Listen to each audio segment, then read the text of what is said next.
Welcome back to Chettinad world. இன்றைக்கி வந்து சக்கரவள்ளி கிழங்கு இந்த மாதிரி வாங்கிட்டு வந்திருந்தேன். அதை தான் வந்து மண்ணாக இருந்ததுனால இந்த மாதிரி ஒரு பவுலில் தண்ணி ஊற்றி ஊற போட்டிருக்கேன். இது அவ்வளோ ஹெல்த் பெனிஃபிட் இந்த சக்கரவள்ளி கிழங்கு. அப்போல்லாம் நம்ம ஸ்கூல் விட்டு வந்து இதை வந்து அவிய வச்சுருப்பாங்க இட்லி சட்டி ஆவியில்.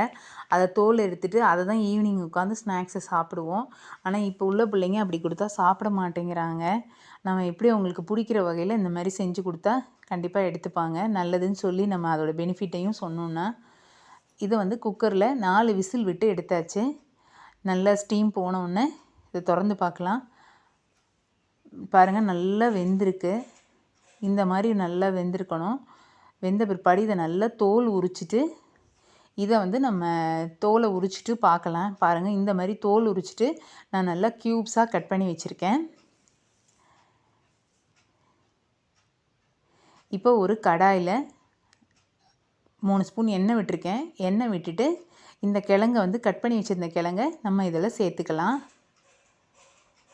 இது வந்து தைராய்டு ப்ராப்ளத்துக்கு அவ்வளோ நல்லது. அதோடு இல்லாமல் நம்மளை வந்து சர்க்கரை நோய்க்கு வந்து டயபெட்டிஸ்க்கு வந்து கண்ட்ரோலாக இருக்கும் சுகரு. ரெண்டாவது என்னென்னா வந்து நம்ம பெரிய உருளைக்கிழங்கே எடுக்காமல் இந்த மாதிரி சக்கரவள்ளி கிழங்கு, பேபி பொட்டேட்டோ அது கூட எடுத்துக்கலாம். இது பெரிய உருளைக்கிழங்குக்கு நம்ம வாய்வுன்னு சொல்லி இதெல்லாம் எடுக்க மாட்டோம். ஆனால் இது வாய்வு கிடையாது. கேஸ்ட்ரிக் ப்ராப்ளம் வராது. ஸ்கின்னு நல்லா க்ளோ ஆகும்.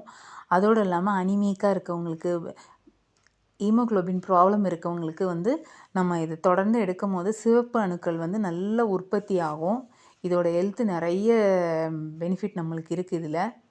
இப்போ மஞ்சத்தூள் சேர்த்தாச்சு. சேர்த்துட்டு ஒரு தடவை நல்லா பிரட்டி விட்டுறலாம். நான் வந்து இது கேஸ்ட்ரிக்காக இஞ்சி பூண்டு சேர்க்கலை. அந்த அந்த அந்த ஸ்வீட்டோட டேஸ்ட்டு கொஞ்சம் அதோட நம்ம கொஞ்சம் காரமாக இருக்கட்டுமே இஞ்சி பூண்டை மட்டும் லேசாக தட்டிட்டு சேர்த்துருக்கேன். அந்த ஸ்வீட்டோடு நம்ம இஞ்சி பூண்டு சேர்த்து தட்டிட்டு சேர்க்கும் போது இன்னும் நல்லாயிருக்கும் டேஸ்ட்டு. அதுக்காக அதையும் சேர்த்துட்டு ஒரு தடவை நல்லா கிளறி விட்டுறலாம். இதெல்லாம் வாய்வே கிடையாது. நல்லா நம்ம எடுத்துக்கலாம். நம்ம என்னென்னமோ வந்து இந்த டேட்ஸு மற்றதெல்லாம் வந்து நம்ம ஓரளவு தான் எடுக்க முடியும். ஒரு 2, 3 அப்படி தான் நம்ம எடுக்க முடியும். ஆனால் இதெல்லாம் வந்து நம்ம ஒரு சாதத்துக்கு வச்சு சாப்பிட்லாம். ஒரு ரசம் சாதம், சாம்பார் சாதம் அதுக்கெல்லாம் கூட நம்ம இதை வந்து சைட் டிஷ்ஷாக நம்ம வச்சு சாப்பிடும்போது நிறையவே சாப்பிட்லாம். நம்மளுக்கு டேட்ஸ் எல்லாம் வந்து நிறைய எடுக்க முடியாது. ஒரு 3 நாள் அப்படி தான் நம்ம எடுப்போம். ஆனால் இந்த மாதிரி சக்கரவள்ளி கிழங்கு இதெல்லாம் வந்து நம்ம டெய்லி ரொட்டீனில், நம்ம டெய்லி மெனுவில் நம்ம இந்த மாதிரி நல்லா சேர்த்துக்கணும். இதுக்கு இப்போ தேவையான அளவு உப்பு சேர்த்தாச்சு. முதல்ல வந்து இதுக்கு நான் மிளகாத்தூளும் சேர்த்துட்டேன். இது கொஞ்சம் காரமாக இருந்ததுனால 2.5 ஸ்பூன் சேர்த்துருக்கேன் மிளகாத்தூள். ஒரு தடவை நல்லா கிளறி விட்டுறலாம். பாருங்கள், இந்த மாதிரி இருக்குது. கிளறிட்டு இதுக்கு 1 ஸ்பூன் எண்ணெய் விட்டுருக்கேன். எண்ணெய் விட்டுட்டு அதிலே நல்லா வேகட்டும். தண்ணியெல்லாம் எதுவுமே சேர்க்க வேண்டாம். இதுக்கு வந்து ஒரு செய்கிறதுக்கு மேக்ஸிமம் ஒரு 10 நிமிஷம் ஆகும், அவ்வளவுதான்.